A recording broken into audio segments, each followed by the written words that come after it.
Que imprensa é essa que escolheu um lado da história? Que imprensa é essa que se acha acima do bem e do mal? Que imprensa é essa que desistiu da humildade, da desconfiança, da curiosidade, que desistiu das perguntas, do debate? Que imprensa é essa que resolveu trabalhar com verdades próprias e se acha no dever de atuar como tutor da população, como um educador, um catequizador? Que imprensa é essa que sabe o que é melhor para todo mundo? Que imprensa é essa que luta incansavelmente contra os fatos, contra a apuração cuidadosa, a investigação, a busca da verdade? Que imprensa é essa que trata como delírios, como teorias da conspiração, fartos indícios, evidências, provas? É a imprensa que desistiu de ser imprensa por questões financeiras e ideológicas. É aquela que aponta o autoritarismo inexistente dos adversários que escolheu ou que lhe foram oferecidos e ela aceitou de bom grado, mal podendo esconder sua própria prepotência, arbitrariedade, tirania, sua própria ditadura, seu próprio despotismo, seus próprios crimes. Sim, é criminosa a imprensa que simplesmente rejeita de antemão tudo o que se apresenta contra a atuação da Agência dos Estados Unidos para o Desenvolvimento Internacional, USAID. Aqueles que se dizem jornalistas não querem saber de investigar nada.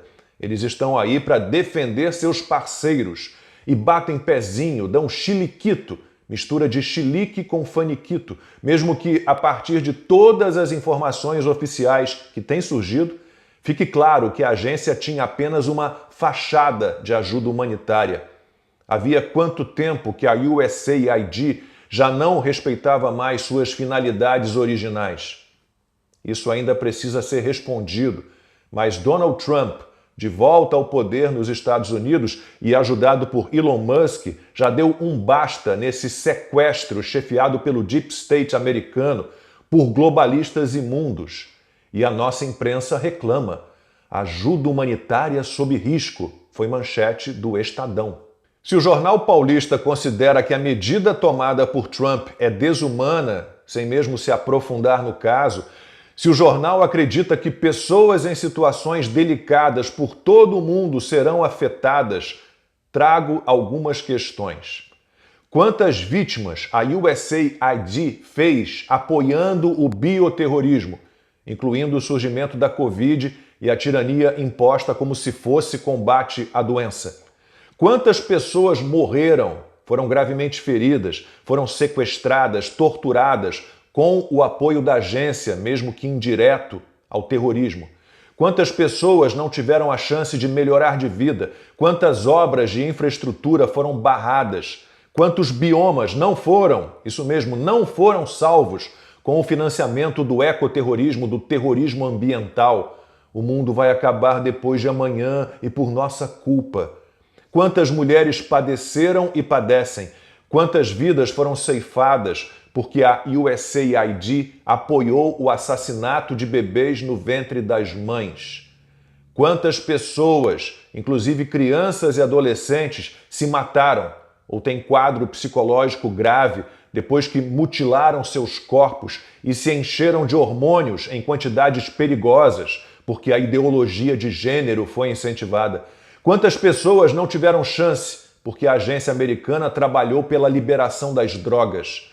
Quantos inocentes feneceram porque a agência americana se voltou para a proteção de criminosos? O Estadão, sem perceber sua contradição, ou mais provável, imaginando que ninguém a apontaria, escreveu que o populismo de viés autoritário do presidente Trump ameaça uma importante organização, pois digo, não há como fechar os olhos para o autoritarismo produzido, apoiado e financiado em doses cavalares pela própria agência, cujo fechamento se encaminha.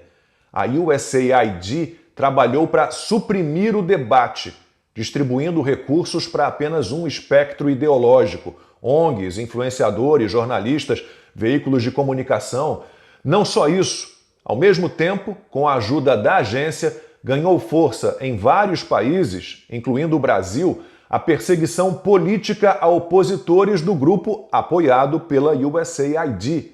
São fatos, sem margem para manipulação. Como não chamar de autoritária uma agência que, as provas estão sendo apresentadas todos os dias, teve influência determinante em processos eleitorais?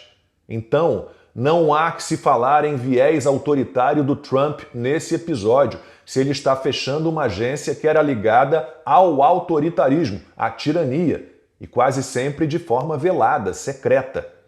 A imprensa que comete esse absurdo, aos poucos, está sendo exposta.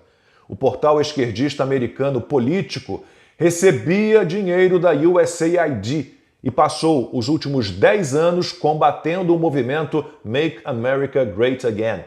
Agora, pela primeira vez, não conseguiu pagar seus funcionários, já que a verba foi cortada.